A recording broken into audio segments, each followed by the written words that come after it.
Now let's get back to the theoretical aspect for a little bit more, that is sum of roots. In fact, sum and product of roots. Okay, sum and product of roots. For that, I'll write the formula again.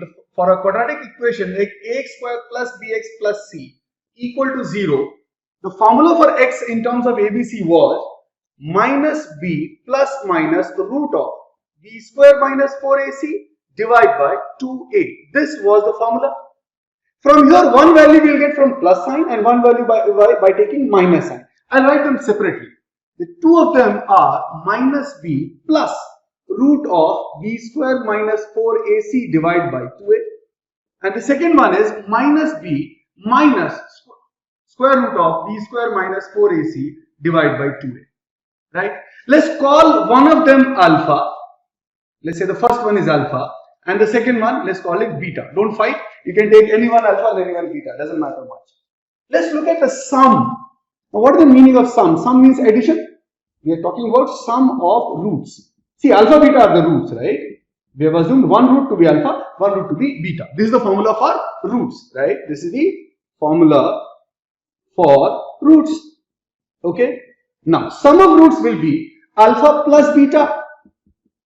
Now, look at this closely. If you add these two, both of them have 2a in the denominator. So, 2a becomes LCM. And the numerators will get added. So, I'll write it minus b plus root of b square minus 4ac, okay, plus minus b minus root of b square minus 4ac, okay. We have to simply add them and there is a plus sign in between. So this root term is straight away cancelled and we will have minus b, that is minus 2b upon 2a. 2 gets cancelled and that is minus b by a. So what do we have here? We have sum of roots, that is alpha plus beta, that is minus b by a. This means we can find the sum of roots just with the help of b and a, which are actually the coefficients of x and x square, without solving for the roots, without solving these two values. Okay, so without getting the actual values of alpha and beta, we can get directly the sum of alpha and beta, that is alpha plus beta. So sum of roots formula we get from here.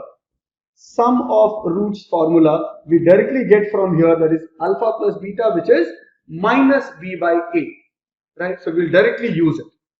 Okay, now let's do one thing. So once we have calculated sum of roots, now let's try to calculate product of roots. Okay, now if we want to calculate product of roots, product means multiplication. So what we need to do is we need to multiply. So alpha into beta.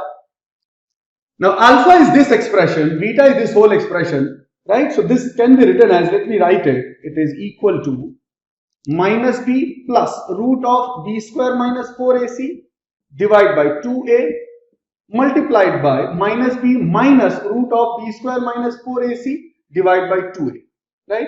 Now see, in denominator it will become 2a into 2a, that is 4a square. What about numerator? Okay, we have done x minus y into x plus y is equal to x square minus y square many times, right? Now look at this formula here. Can it be applied here? If I say this is x, minus b is x and plus this is y, then this will become x minus y. So we can apply that formula. It will give us x square minus y square, that is minus b square minus root of b square minus 4ac square. So minus b square is b square minus, here root will go away. So if root goes away, it will be b square minus 4ac. And in denominator, we already have 4a square. So if you open it, it will give us b square minus b square plus 4ac. Be careful about the sign. This becomes minus b square and this becomes plus 4ac. Divide by 4a square. So b square and b square get cancelled. We have 4ac divided by 4a square. So 4 gets cancelled, 1a gets cancelled and we have c by a. Right? So this tells us that alpha into beta is equal to c by a. So we have got another formula. The way we had sum of roots, as alpha plus beta is minus b by a. Similarly, we also have product of roots, right? So it's a very simple thing. You see, you have to memorize this. There is no other option. Because if you get into this while during the exam, it's not possible to be done. You have to memorize it in any case. So product of roots is alpha into beta, which is c by a. Okay. So sum of roots is minus b by a, remember it, and product of roots is c by a. Alright.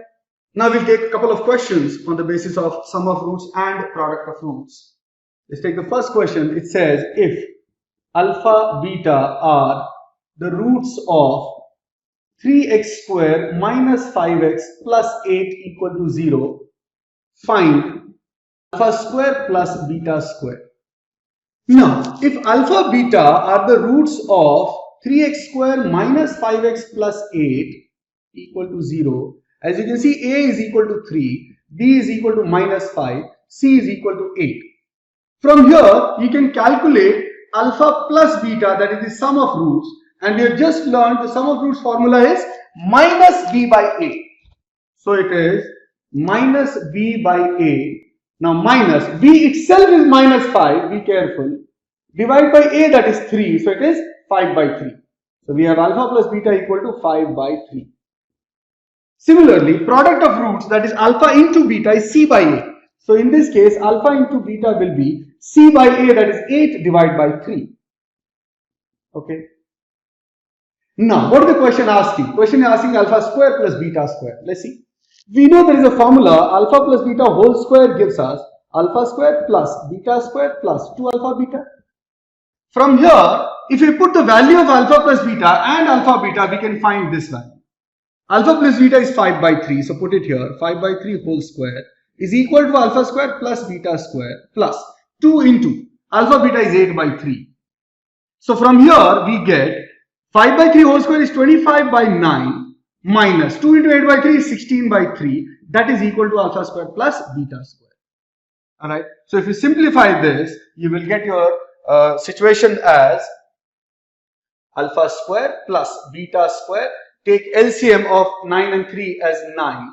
In numerator, we will have 25 minus 3 3s are 9, 16 3s is 48. So it is alpha square plus beta square equal to minus 23 by 9, and that is the answer. Right? Now here, there will be some children who will have a doubt here. Why? This is a square. How can the addition of two squares be negative? Right? Yes, it can be negative if the numbers are imaginary. Remember, here the roots may be imaginary. Just check it. Let's do that also. B square minus 4ac, the value of b square minus 4ac in this case will be, b is minus 5, so minus 5 square, minus 4 into a is 3, c is 8. So it is equal to 25 minus 4 3s are 12 plus 8, 96. 12 is the 96, which is equal to minus 71, which is negative. So if b square minus 4ac is negative, that means the roots are imaginary. Right?